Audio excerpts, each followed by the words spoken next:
বাঙালির ১২ মাসে ১৩ পার্বণ, তার মধ্যে একটি অন্যতম হলো চৈত্র সংক্রান্তি। আমি আপনাদেরকে আমার শাশুড়ি মায়ের তৈরি চৈত্র সংক্রান্তির পাচন করে দেখাবো। নমস্কার বন্ধুরা, আমি পূজা আর আমার একটি নতুন ভিডিওতে আপনাদের সবাইকে স্বাগত জানাই।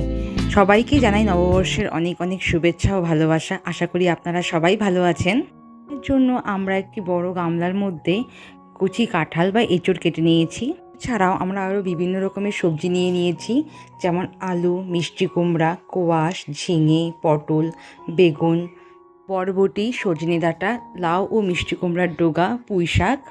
আরেকটি জিনিস আছে, বেট গাছের ডাল। যে আমরা একটি বড় কড়াইয়ের মধ্যে এঁচড়টাকে দিয়ে দিয়েছি। এবার এর মধ্যে কিছুটা নুন ও হলুদ দিয়ে সেদ্ধ করতে বসিয়ে দিয়েছি। এটি হচ্ছে সিমের বীজ, যা পাচনের মূল উপাদান। এখানে আপনারা দু রকমের সিমের বীজ দেখতে পাচ্ছেন। এটি শুকনো খোলায় ভেজে নেওয়া হয়েছে। এই সিমের বীজগুলিকে শিলনোড়ার মধ্যে নিয়ে আলতো করে চাপ দিলেই দুভাগে ভাগ হয়ে যাবে এবং একটু ঝেড়ে নিলেই খোসাগুলি একদম আলাদা হয়ে যাবে। আমি পাচনের জন্য 3টে কাঁচা লঙ্কা, কিছুটা আদা পেস্ট করে নেব। একটি বাটির মধ্যে কিছুটা জল দিয়ে ধনে, জিরে আর হলুদ গুঁড়ো দিয়ে একটি পেস্ট বানিয়ে নেব। এবার একটি কড়াইতে তেল গরম করে তার মধ্যে তেজপাতা ও শুকনো লঙ্কা ফোড়ন দিয়ে কিছুটা পরিমাণে পাঁচফোড়ন এবং গোটা গরম মশলা ফোড়ন দিয়ে নাড়াচাড়া করে নেব। তোর গন্ধ বেরিয়ে এলে বাটিতে ভিজিয়ে রাখা গুঁড়ো মশলাগুলির পেস্টটাকে কড়াইতে ঢেলে দেব। এবার মশলাটিকে ভালো করে কষিয়ে নেব। এর মধ্যে পরিমাণ মতন কিছুটা নুন নিয়ে নেব। এবার আগে থেকে কেটে রাখা সব সবজিগুলি একে একে আমি দিয়ে দেব। সবজির মধ্যে মশলাটি ভালো করে মিশিয়ে নিয়ে আমি কিছুক্ষণ ঢেকে রেখে দেব। এদিকে আমি কিছুটা নারকেল ছোটো ছোটো করে কেটে রেখে নিয়েছি। ঢাকনা খুলে সবজিটা আবার কিছুক্ষণ নাড়াচাড়া করতে থাকবো। আর এদিকে আমি আরেকটি কড়াইতে সেই কেটে রাখা নারকেল কুচিগুলিকে ভেজে নেব।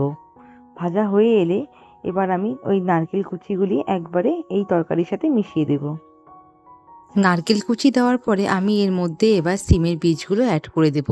এগুলো খেতে ভীষণই ভালো লাগে, একদম বাদামের মতন। এবার আমি পরে আরও 3টে কাঁচা লঙ্কা অ্যাড করে দিচ্ছি ফ্লেভারের জন্য।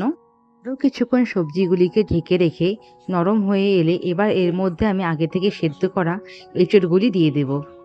আবারও কিছুটা পরিমাণে চিনি লবণ দিয়ে সব সবজিগুলিকে একসাথে কষাতে দেব। আমি 2 রকমের মশলা বানিয়ে নিচ্ছি। গোটা ধনে ও শুকনো লঙ্কা শুকনো খোলায় ভেজে গুঁড়ো করে নিলাম, আর এদিকে গোটা জিরে শুকনো খোলায় ভেজে গুঁড়ো করে নিলাম। এবার আমি একে একে ভেজে গুঁড়ো করে রাখা মশলাগুলি দিয়ে দেব।